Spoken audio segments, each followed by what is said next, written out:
You know, there's no extra charge for this entertainment. So, tonight, we have, as our presentation, Alex Gondola, who's going to tell us about a history of Andover Newton Theological Seminary, which was, by the way, the first postgraduate school in the United States. And he's got a lot more to talk about it, and that was just his introduction, which I've been saying for the last several months. So I'm not going to wait any longer. I'm just going to introduce Alex, and he can take it from here. Thank you, Dave.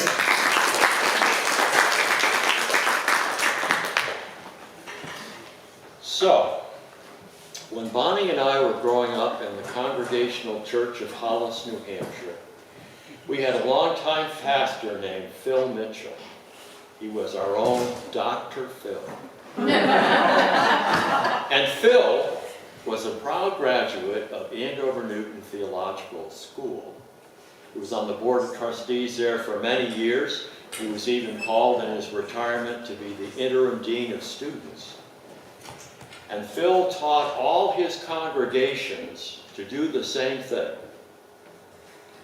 Whenever they heard two words in church, they were to shout out as loudly as they could the same response. I'd like you to try this tonight. The two words are Andover Newton, and the response is, the greatest theological school in the world. So can we try that? Yeah. Andover Newton, the greatest theological school in the world. That's beautiful, thank you.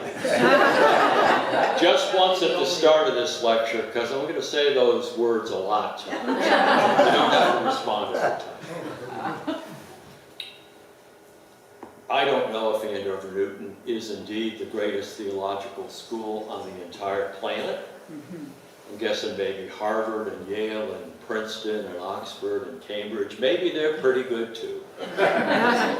But Andover Newton was the greatest theological school in the world for me. And I'm glad to talk about it this evening for two reasons. One is because Monday is the 50th anniversary of my graduation from Andover Newton. Secondly, the Newton branch of Andover Newton, which was founded in 1825, is 200 years old this year.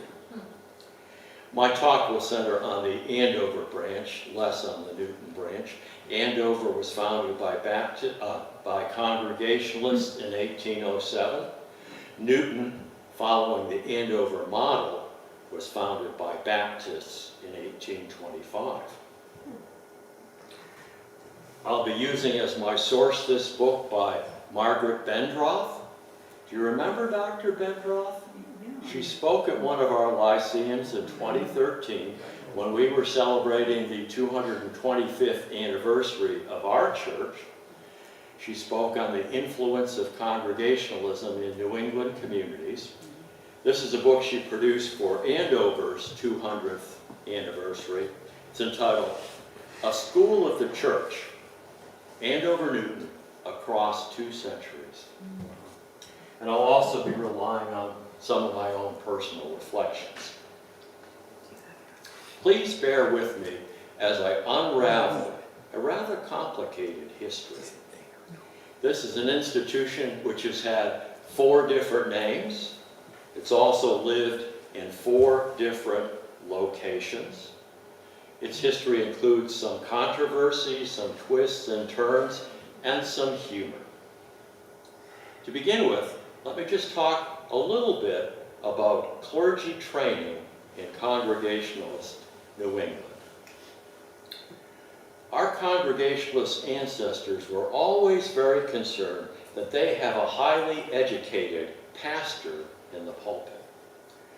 So every one of the pastors had to have a 4-year college degree. In fact, Harvard University was founded in 1636 specifically to train up Congregationalist preachers. That's why Harvard came into existence. When he preached, and it was always men in those days, the Congregationalist preacher wore a black robe which was the exact same as a university professor in England, signifying his learning. But after you got your college degree, the rest of clergy training was pretty informal.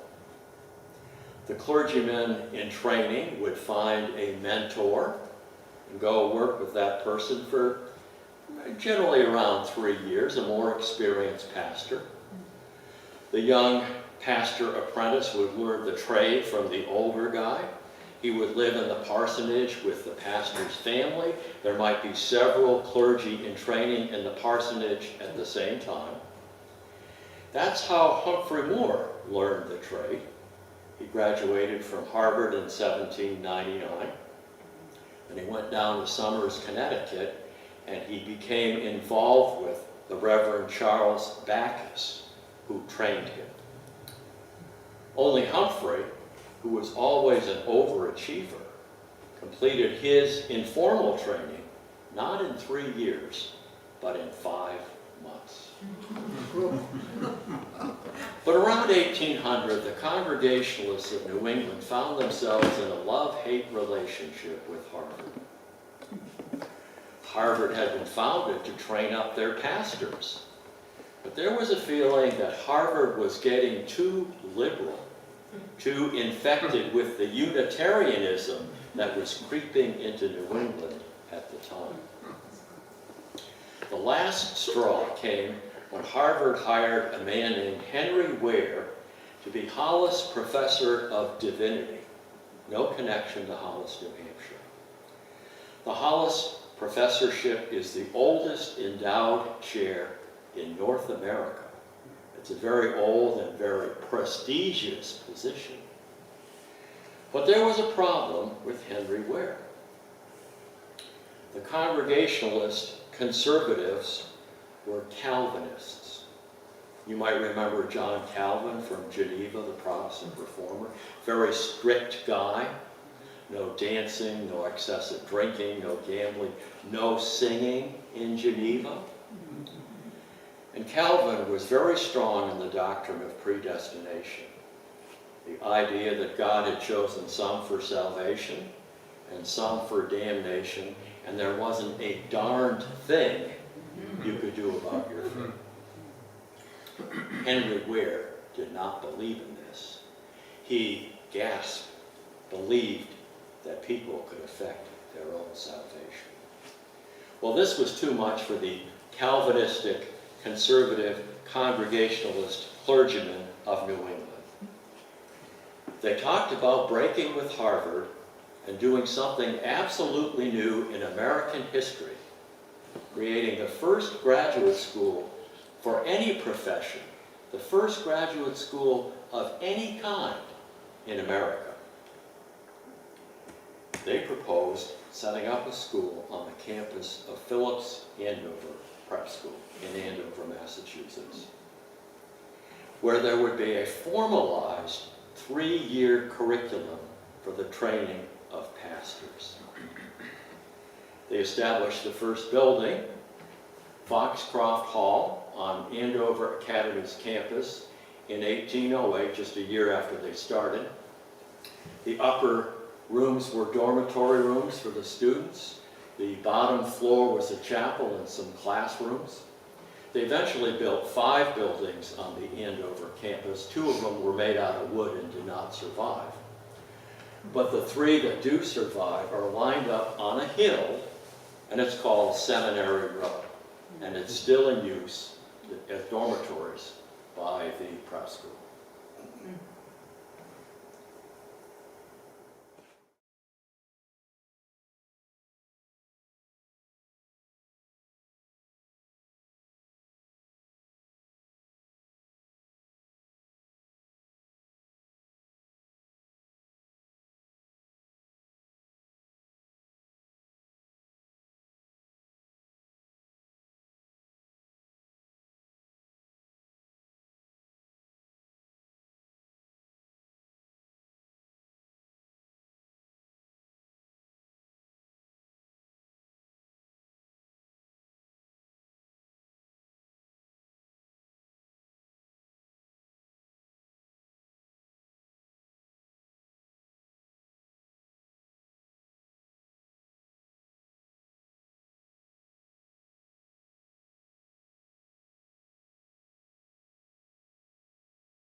University. These two little schools had an outsized influence on American education. Well, the curriculum and student life itself at Andover Theological Seminary, as it was called, were both rigorous. The students went to classes 5.5 hours a day. Then in the late afternoon, they did things related to clergy training in local churches, like they studied pulpit eloquence, including the modulation of the voice and the training up of the memory. But the students were also expected to work at manual labor 1 or 2 days a week. First of all, the trustees thought getting all these young men active would help to curb some of their urges. But secondly, it also helped keep expenses down. So they worked in the dining hall, or they cleaned, the dormitories, or they grew vegetables in the gardens. They also set up a wood shop. And in the wood shop, they created inexpensive caskets for local residents.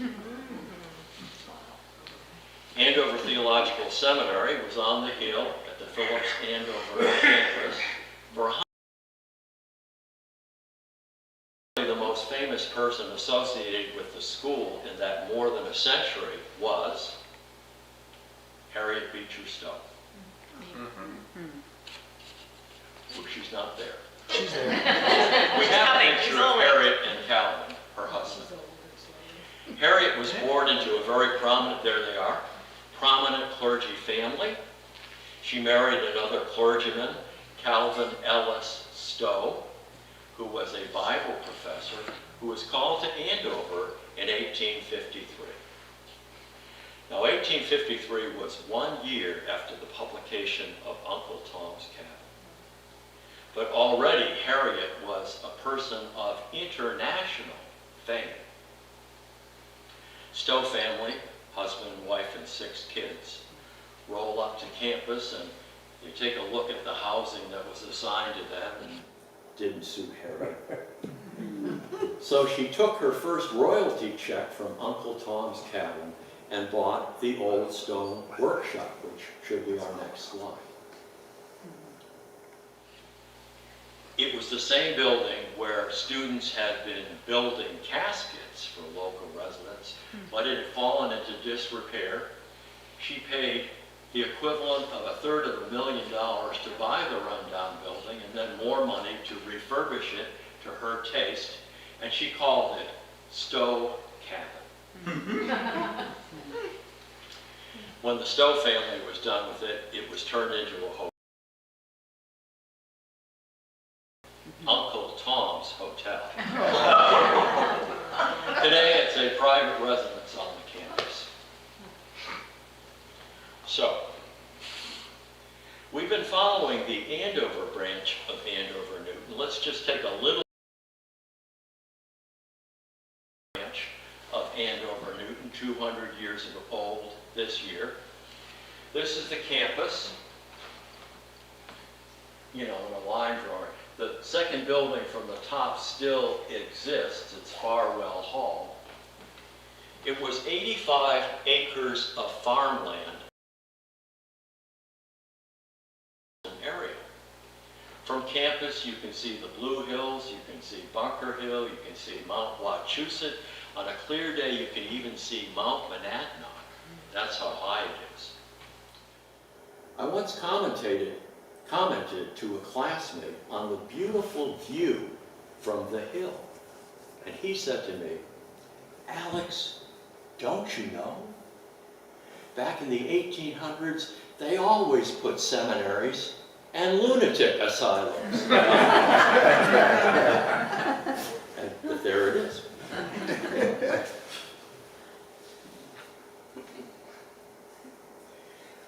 Where was Andover seeking to go? Well, ironically, it wanted to go to Harvard. Remember, it was created to get away from godless Harvard, but they saw advantages to moving in with Harvard in Cambridge. It benefited both institutions. At the time, Harvard Divinity School was down to just 19 students and only one full-time professor.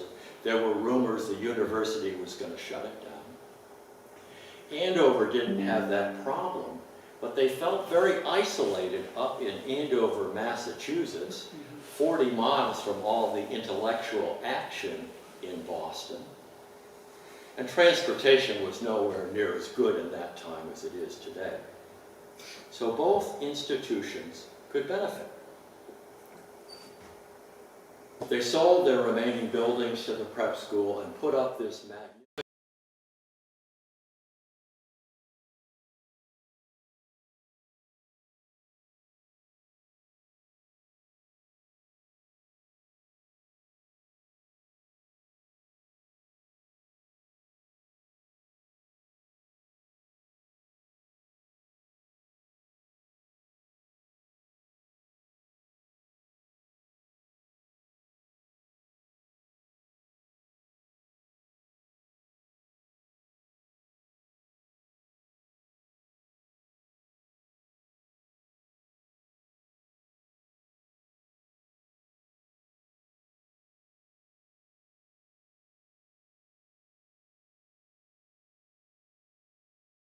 Socinians,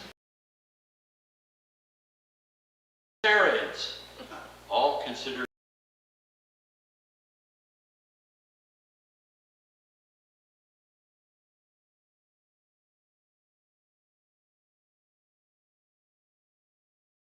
the Supreme Court. And the Supreme Court of Massachusetts ruled in favor of the conservatives. And Andover had to leave Cambridge. Well, where to go? Happily, there was the Newton Theological Institution on a big hill about 7 or 8 miles west in Newton Center. And Newton had its own issues at the time. Their enrollment was falling too. And that was because of fights in the Baptist denomination. There was a big fight over what was called the fundamentalist and the modernist controversy. The fundamentalists asserting that you had to take the Bible literally down to the last period, including the two creation stories in Genesis. The modernists saying, well, no, there can be some room for science in our religious life, and maybe, you know, Charles Darwin and his theory of evolution are right. Plus, Newton was much less well-known and much less prestigious than Andover.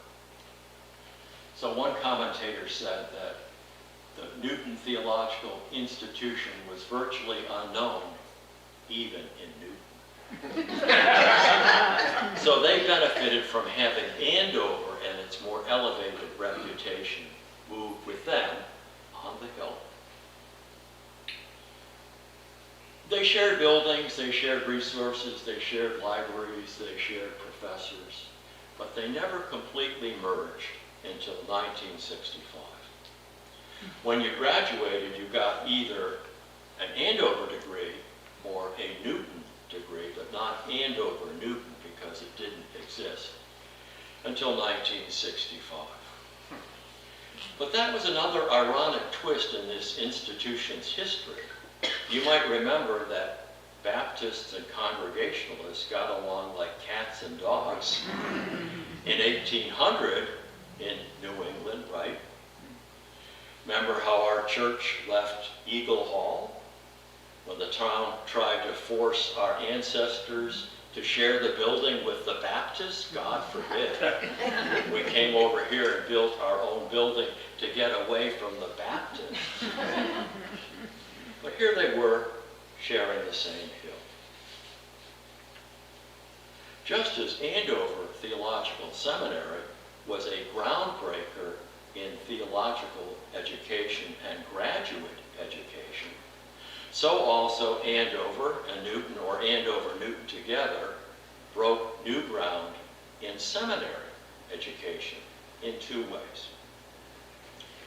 They were early to recognize a new discipline called psychology. they hired the first professor of psychology in the world to work on getting clergy candidates to understand psychology and use it in their practice.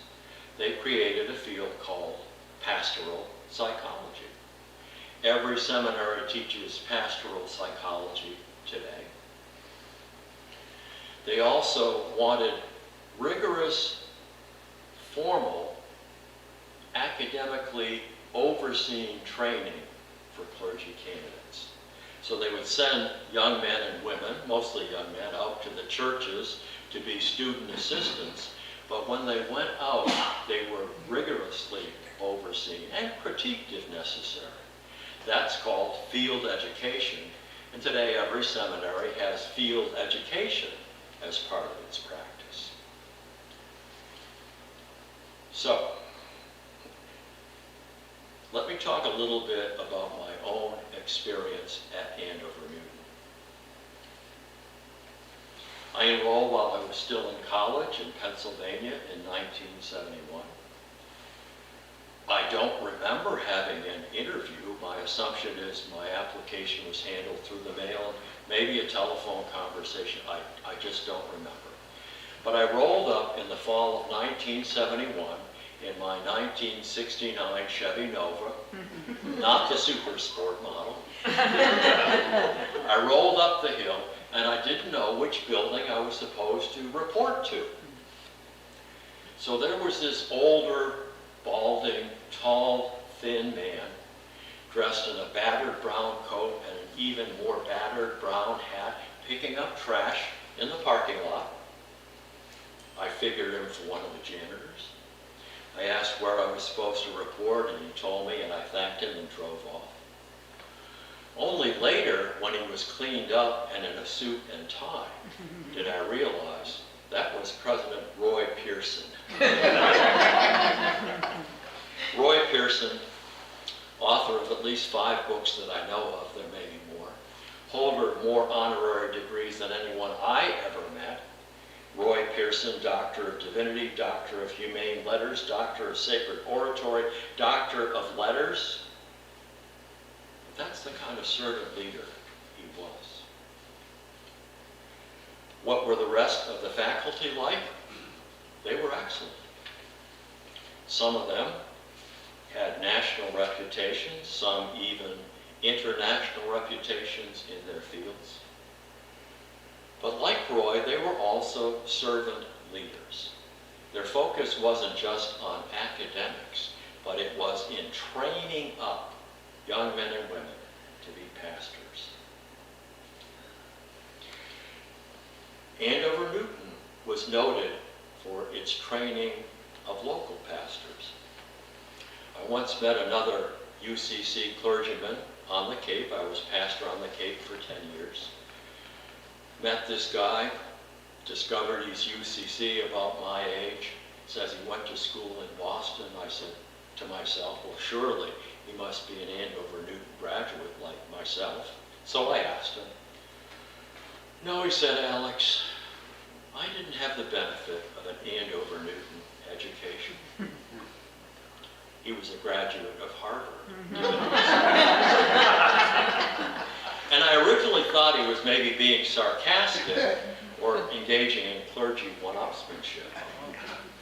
But I've come to think that he was just being honest. During our time period, he and I, if you wanted to be a local church pastor, Andover Newton in our denomination was the gold standard and the place to go.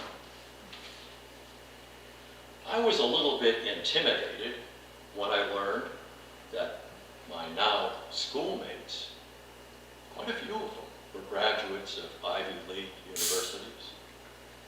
Or if not Ivy League, the little Ivy. And I was a mere middling student from a rather middling college, frankly. But the emphasis always was not on competition, but on cooperation. I still don't know what my class rank was. I asked the assistant registrar once, and she said, Alex, we don't keep those statistics. So unless you're salutatorian or valedictorian, which I wasn't, class rank didn't matter. And a lot of the projects in the pastoral side of the education, not the theology and the church history, but the pastoral aspect, were done in group projects. Because they perceive that it's good to get people who are in local churches to learn how to cooperate with each other. So adolescent psychology, church administration, leading worship used group projects. Even preaching class, where we critiqued each other's sermons, had criticisms that were gentle and helpful. That could be because you knew your turn was coming next. But anyways, you know, it was not a competitive environment. It was supportive, and I thrived there. Many of my classmates, of course, in the early 1970s were young men, like myself, fresh out of college. And we had a lot of fun together. We watched TV, Celtics games and Bruins games on the one black and white TV in the student lounge. We played basketball and handball and volleyball in the former chapel, now gymnasium. We ran foot races around the quadrangle. Did we get those? Okay. We're not quite yet there yet. That's okay. Could you go back a bit? That's good, thank you. I'll show you a picture of the quadrangle in a minute.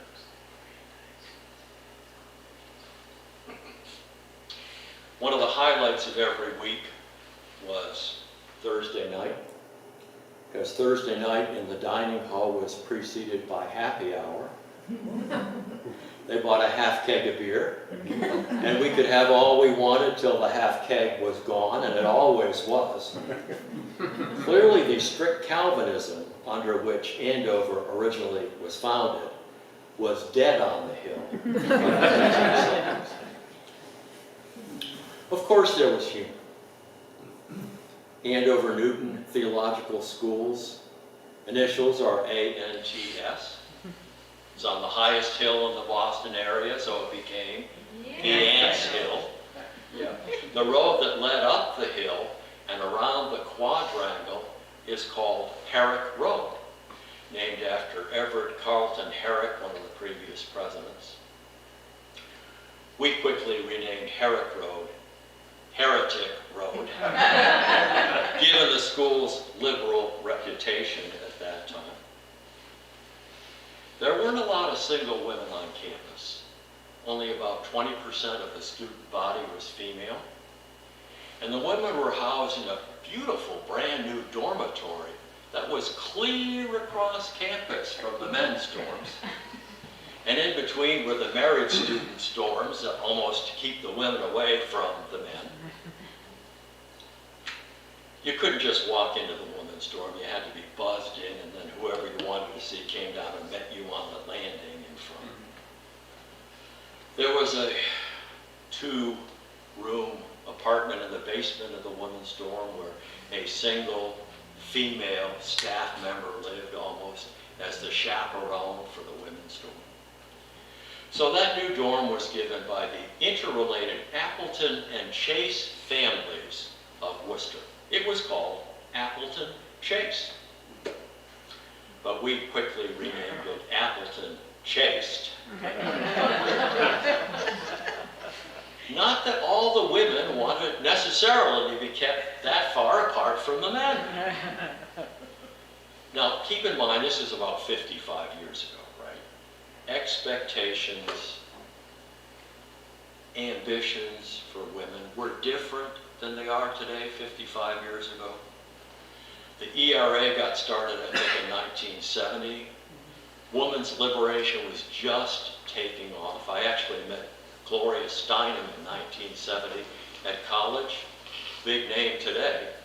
When Gloria Steinem came in to talk to the students, there were 12 of us that met her. It was a different time, so keep that in mind as I make my next comment, please. I don't want to get hung here. There was a perception that some of the female students thought that marrying a pastor would be a pretty good thing. Live in the parsonage, have lots of children, teach Sunday school. Many of these women were seeking the MRE degree, their Master of Religious Education. But some of us had a sneaking suspicion they weren't just seeking an MRE, but also an MRS. I hope I'm not hung when I get it home. It was a different time, dear. Can we have some slides of the campus, please? So, this building here, and this is the quadrangle around which we used to race, and it's just about exactly a quarter of a mile, so it's a really good, distance for running. Next slide, please. This is one of the dormitories for married students with children. So they're little apartments with a kitchen, a living room, and 2 bedrooms. Married students with children. This is called Herrick Hall, after Dr. Herrick, who I mentioned earlier, who was one of the presidents. Dr. Herrick was violently opposed to putting up a building for married students.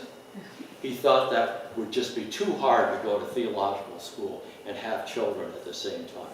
But the trustees overruled him. And what did they name the building? Herrick Hall? Okay, let's have another slide, please. This is Dabney Hall, the administration building. Another slide, please. This is half of the academic complex. It's pretty much the same on the other side. Classrooms, on one side it's 3 stories, but no basement. On the other side it's 2 stories, but classrooms in the basement. Classroom building. Another slide, please. This is Hebrew College, and I'll get to them in a moment. But just take a look at that modernistic building. Another slide, please. And this is Wilson Chapel, the exterior. And another slide, please. Wilson Chapel, the interior. And I will get to that in a bit, too. Okay. So, Andover Newton was never a big school. When I was there, it was as big as it ever got, and that was 500 full-time students. Not a lot of students, a lot of buildings, a lot of land. Finances were always tight. But what the school did have was a lot of land in one of Boston's wealthiest suburbs, more than 85 acres, valuable real estate. So to keep the school afloat, they started selling off the land. First piece to go was about 50 acres that was at the back part of the campus, even past the women's dorm. And there was nothing there but a forest. It wasn't being used at all. They sold it to a real estate developer with the instruction that it must be used in some socially conscious manner.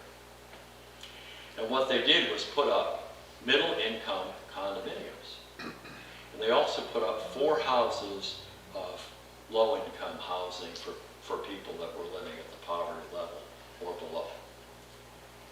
Well, there's like 65 units there. It's a lot of housing. The average house price in Newton Center, Massachusetts today is $2.5 million. The fact that they made room for middle-income people to live in the village was socially conscious. Then they sold off Colby Hall, this building here, to an architectural firm that rehabs historic properties. They did a beautiful job with it. They use it as an advertisement for their skills. Then in 2002, they sold land to Hebrew College, which we saw a picture of that. They put up that modernistic structure. So Hebrew College trains rabbis and cantors.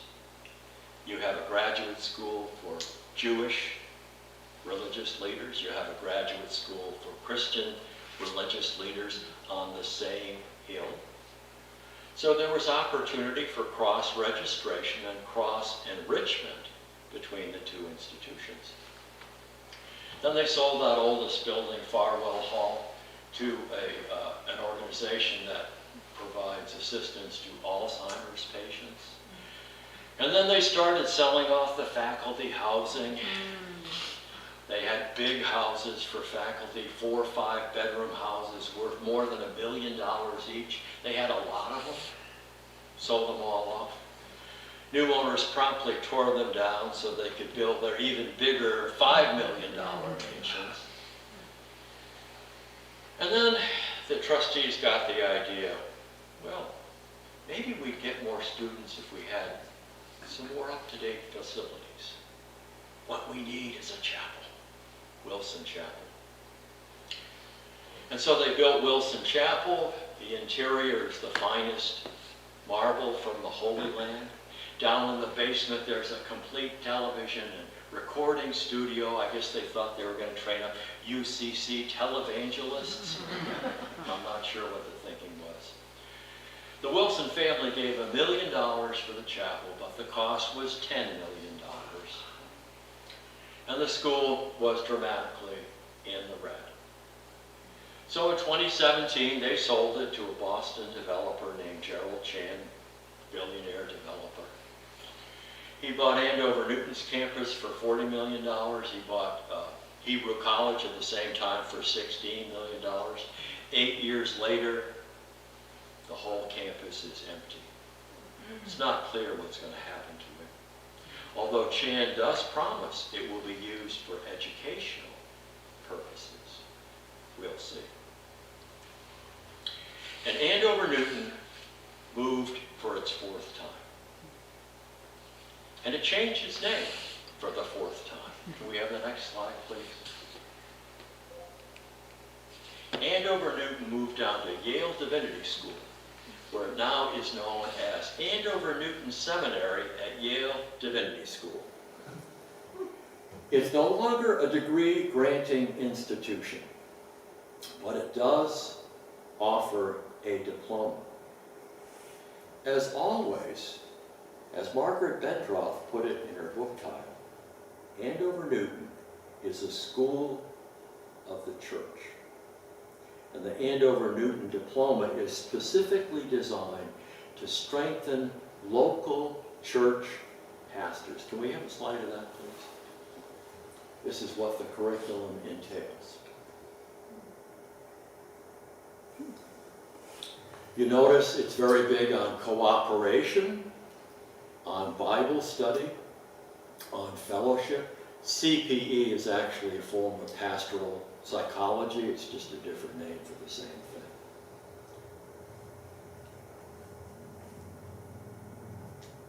It's an institution that seeks field education, is something the school pioneered, not necessarily demanded at Yale to get your degree. It is for your Andover Seminary diploma. As always, it's a school of the church. And happily, once they paid all their bills with the money they got from the developer, they are now able to offer their certificate or diploma for free. No cost to the students. So, that's a brief unraveling of Andover Newton's complicated history. It's the first graduate school of any type in America. It created the template used by every seminary today. It initiated pastoral psychology and field education. And as always, it has been concerned with building up the local church. It's a history with some controversies, some unexpected twists and turns, and some humor. Here's a listing of the Andover Newton graduates who have been pastors of this church. And I realized after looking at this that I should have added the names of our 2 bridge pastors, Larry Smith, Andover Newton graduate, Jamie Boyle, Andover Newton graduate. So I will correct that if I use this in another location. And let's have a slide of Andover Newton's firsts. First graduate school of any type, 3-year template used by every U.S. seminary, first seminary to initiate the field of pastoral psychology, first field education program. So, I know it's a long time ago, but can you remember all the way back to the start of our lecture? Can you remember all the way back there? You remember Dr. Phil? Yes. And what he wanted everybody to say out loudly and with enthusiasm whenever they heard you. Do you remember? Yes. Okay. Are you ready? Yes. Andover Newton, the greatest theological school in the world.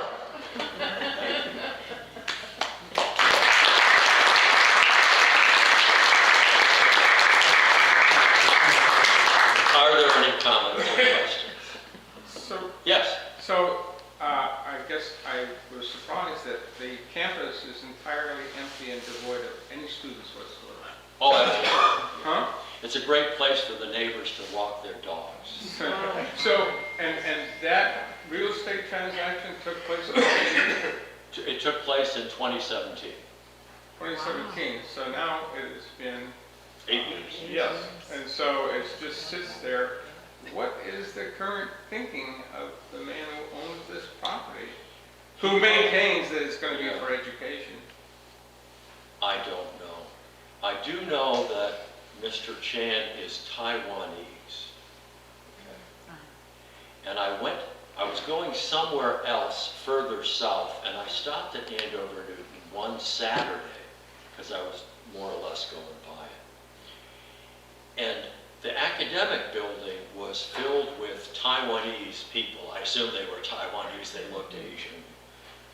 And they were having an after-church brunch. I think, well, he's a Christian, by the way, Mr. Chan. I think maybe he's thinking about making a Taiwanese or Chinese-speaking theological school in America. That's what I hope is the case. Which, wouldn't that be beautiful to let the campus be used in the same way again, building up the church?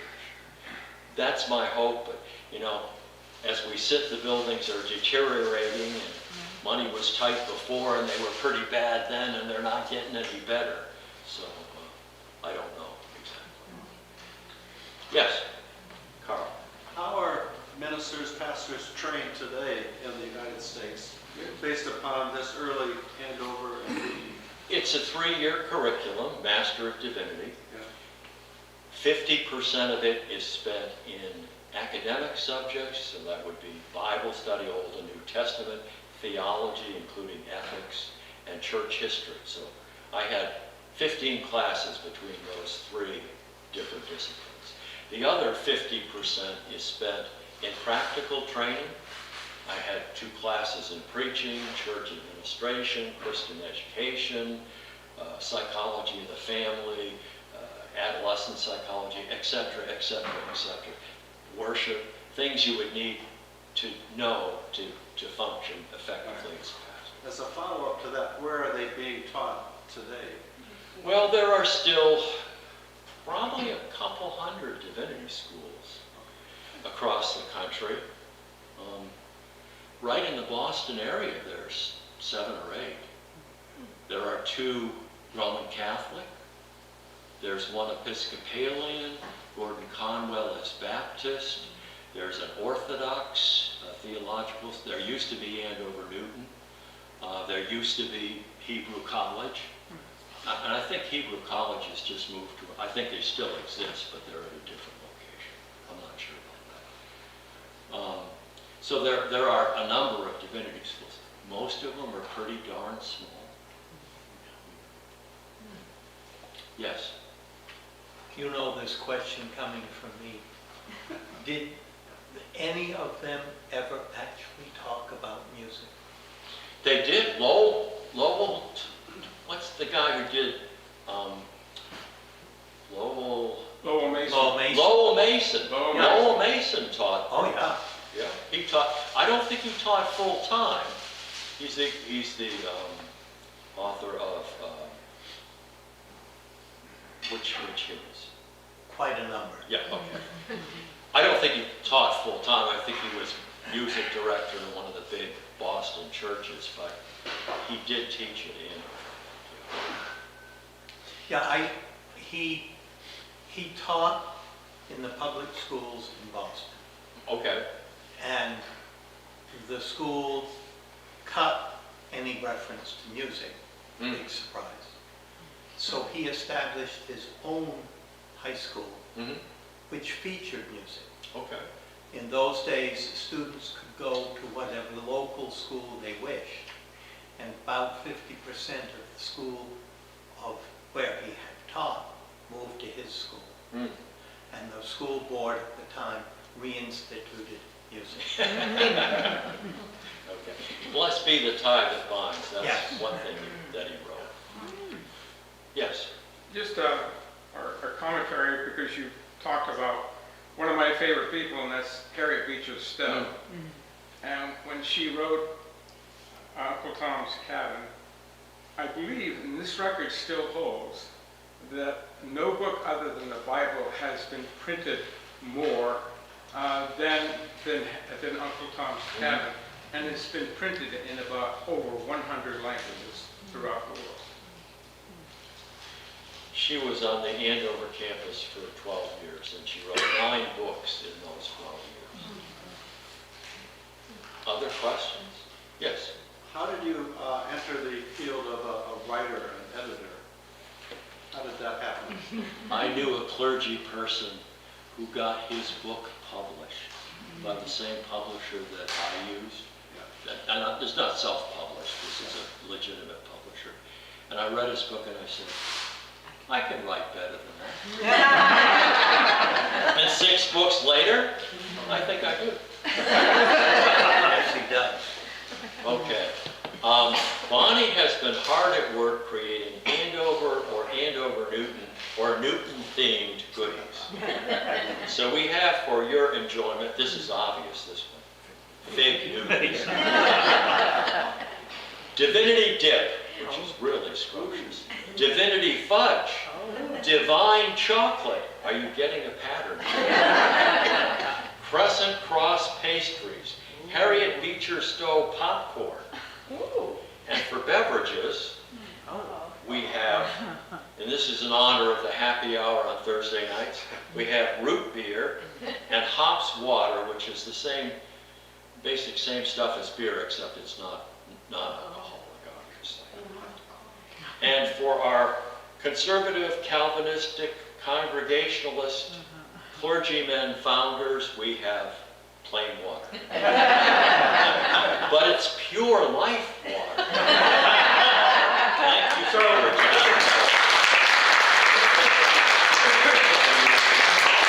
So I have been personally looking forward to this lecture, and you did not disappoint. And thank you so much for doing this. My pleasure.